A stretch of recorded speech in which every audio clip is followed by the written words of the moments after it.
Good afternoon. Thank you for joining us today for our panel, Unexpected Solutions, the Science of Problem Solving, sponsored by the College of Natural Sciences. Phyllis Kuhn is president and founder of Kuhn Copper Solutions and also serves as president of Lake Erie Research Institute. Prior to that, Dr. Kuhn was director of research for 14 years and microbiologist for 18 years at the Hammett Medical Center. She is a proud UMass alumna of the Department of Plant and Soil Sciences, now at Stockbridge. Dr. Kuhn has developed unique ways to use copper to kill bacteria and inactivate viruses, including a pure copper mesh face mask and copper insert that converts a standard mask into a virucidal mask. I have to go into a little background. Is this visible? Yeah. KuhnCopperSolutions.org is my website, and the background material and the ability to order masks is on that site. Now, what our company does is we manufacture copper mesh masks, and you can see right through them, and also small copper mesh inserts that can be adhered to any standard mask, and it will render it virucidal. These products come with a little teeny patch of copper that you can put on your arm to ensure that you don't have copper sensitivity or a copper allergy. Now, one of the questions we had to ask ourselves was, how long does the copper remain in the nasal area? Because both of these products deposit copper in the nasal area. And copper kills, it's virucidal, it kills and it activates viruses and it kills pathogens.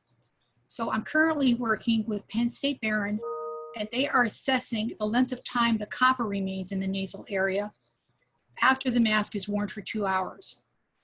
This is measured by inductively coupled mass spectrometry. Now, we do have some information that indicates that the copper remains for quite a period of time.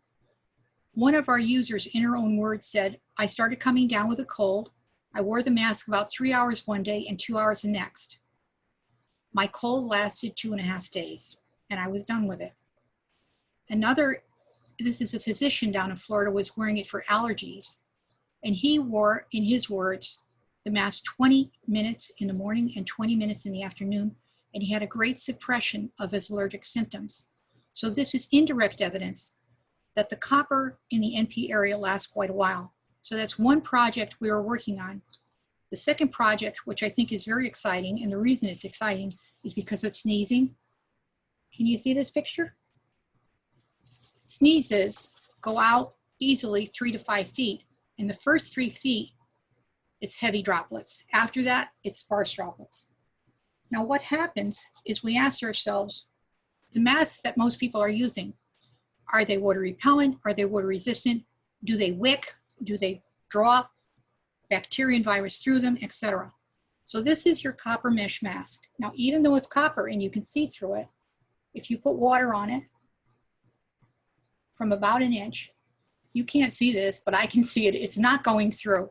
And what happens is it beads up on the surface because of surface tension. And your common surgical mask does the same thing. Now, if you put a lot of pressure on that, it will go through.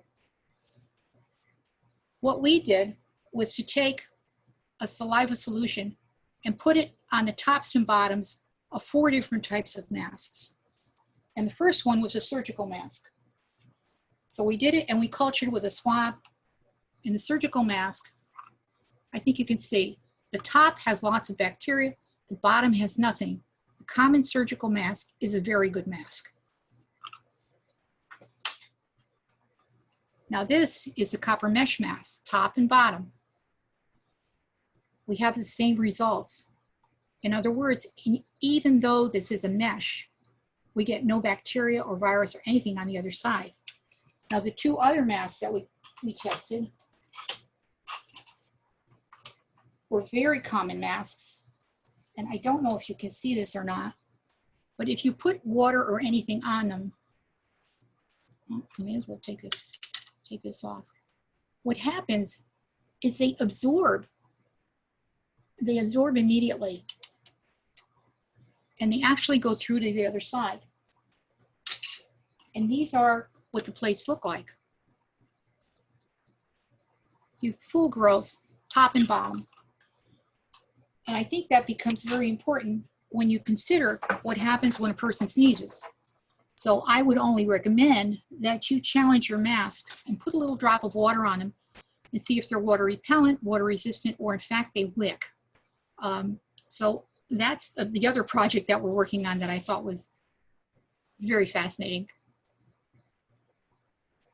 Thank you, Phyllis.